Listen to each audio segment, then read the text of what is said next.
Hunched elder pushes broken bike amid bikers' laughter. But just 10 minutes later, those same mockers stand upright, hats over their hearts, before the man they once called a lost old geezer. Because they discovered this wasn't just some nameless elder. He was a veteran, a survivor of Khe-Sanh 1968. One of those veteran stories that was never fully told. And today, you're gonna hear it exactly the way justice for veterans intends. No pity, no omissions, no silence. Walter Monroe, 70 years old, lives alone in a small wooden cabin outside Bakersfield. His room is simple, no TV, only old medals gathering dust, and a black and white photo of 3 young Marines standing in the jungle. He once fought at Khe-Sanh in 1968, but now Walter can't drive. Heart issues led to his license being revoked. His only transportation? A battered bicycle peeling paint, torn saddle. Each week, he pedals nearly 10 miles for groceries, handling life on his own. No children, no close relatives, but never complains because Walter always believed staying alive means he still has something right to do. That noon, the sun was blazing. Walter rode his bike down a quiet road toward a well-known bar, Steel Stallions, a place not meant for someone like him. Suddenly, snap, the chain popped off, metal grinding dry and loud against the wheel frame. He stopped right at the bar's entrance. A Harley sat beside him, radiating heat. Walter bent down, trembling hands trying to fix the chain. No tools, no help. The bar door swung open. A group of bikers stepped out, the smell of cigarettes and engine oil riding the breeze. They looked at him, then at the bike, and one of them laughed. A group of young bikers nearby started laughing. Look at that old man fixing his tricycle among steel horses. One held up his phone. This'll blow up on TikTok. Laughter echoed, mixing with roaring engines, smoke, and burning oil. Walter said nothing. He just picked up the fallen screwdriver, slowly, as if the world had gone mute. Then, the sound truly stopped. Engines silenced. Laughter ceased. Heads turned. Someone whispered, "Grizzly's here." Hank. Grizzly. Morgan, tall, gray-bearded, eyes hidden behind sunglasses that seemed to see through everything.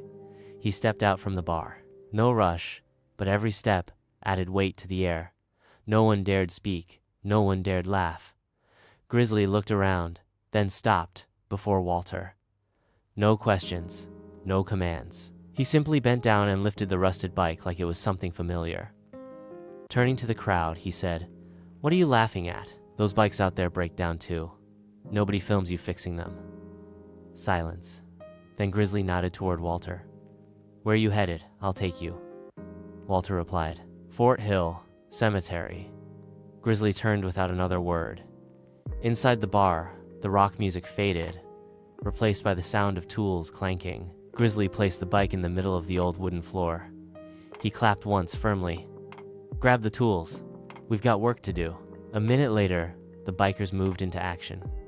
One removed the wheel, another scrubbed the chain, someone checked the brakes. A pressure washer rolled out from the garage. Water sprayed everywhere.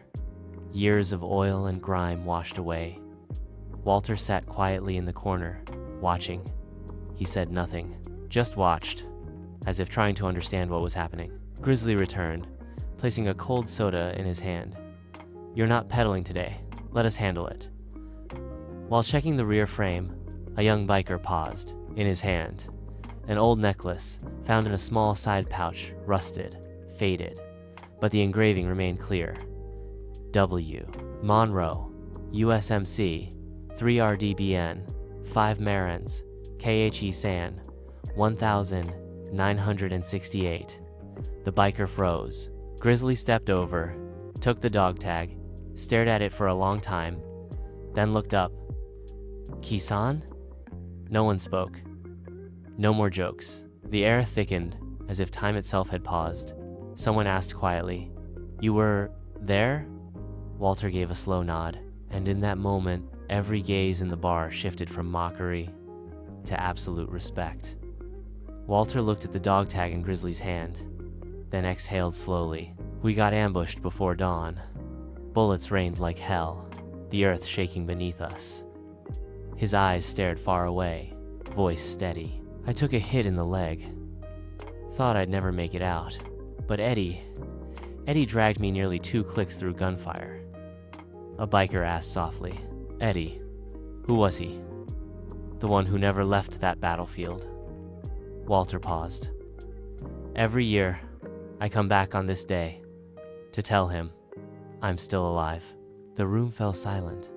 Only the faint hum of the air compressor and the soft drip of condensation from an unopened soda can. Amid the silence, a young biker stepped forward. Helmet dangling at his side, he spoke carefully. "Excuse me, you said you were at Hisan in '68? Walter nodded. "My dad once told me about a Marine who got shot in the leg but still covered the unit with suppressive fire. That man saved his life in an ambush. His name was Walter Monroe." He raised his hand to his face. "That Marine was you. My dad survived because of you." Walter didn't speak, but his hand trembled, then gently rested on the young man's shoulder. The two locked eyes, no longer divided by age, only bound by gratitude, and a debt repaid through kindness. The entire bar had become a restoration shop. One biker removed the rusted brakes, replacing them with shiny new ones. Another oiled the bearings, adjusted the seat, changed the tires, and recoated the frame with fresh silver paint. Every detail was treated not as part of a bicycle, but as a symbol of something far more sacred. Someone placed a small decal on the frame, Keisan, 1968, never forgotten. At last, Eli gently fastened a small American flag to the rear seat post. Grizzly approached, looked over the finished bike, and said softly, "We're not just fixing a bike. We're restoring the pride of a country that once forgot a man who should have never been ignored." That afternoon, the sun cast golden rays across the hill road. Walter sat tall on the fully restored bike, hands gripping the bars, but his feet never pedaled. On either side, dozens of motorcycles revved in unison, loud but controlled, like a motorcade of honor. The same men who laughed at him now flanked him, guarding him like an escort to royalty. Grizzly led the formation, wind tugging at the small flag behind Walter. No one spoke, no one smiled. Only engines, tires, and heartbeats, steady like the footsteps of brothers returning home. The cemetery gates opened, and Walter said quietly, "We're here, Eddie." Walter stopped at a corner of the cemetery, where the grass grew taller than anywhere else. He walked slowly, carrying a bouquet of white chrysanthemums. No card, no ribbon, just ritual, repeated for 50 years. The headstone read, "Edward Harris, USMC, Keiichi Sanch, 1968, KIA." Walter sat down not from fatigue, but from reverence. He reached into his chest pocket and pulled out a worn letter, folded into quarters. A letter he never mailed. "I once thought I wouldn't come back, Eddie, but you're still here, so I am too." Behind him, the bikers stood silent, helmets pressed against their chests. The wind blew past, carrying the scent of soil and memory. Walter unfolded the letter, ink smudged by time, but each word engraved in his heart. He read softly, just for Eddie. "You saved me that day, but I'm the one whose name went on the gold plate. You stayed here." He paused, breathing in. "They call me a veteran, but you're the hero." One biker stepped forward, holding a folded American flag. He knelt, placing it gently before the grave. Grizzly came beside him, saying only, "We owe him, and we owe you."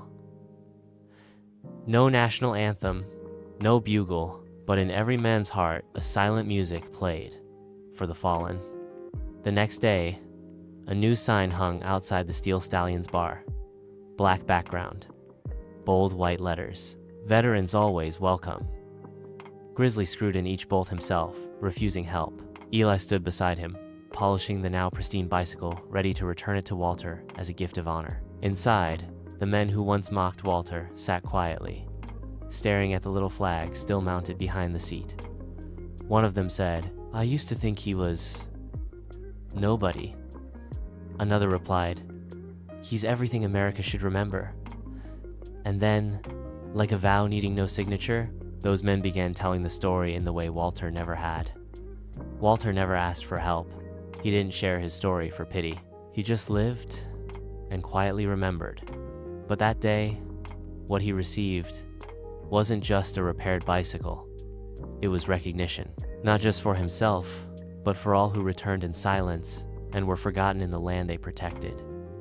If you've ever walked past a veteran on the street without knowing what they gave up so you could have your peace, start again today. Leave a kiv as a promise. We will not stay silent. And if you believe that justice is not about laws but about remembering the right people, stay with us. Justice for veterans, always.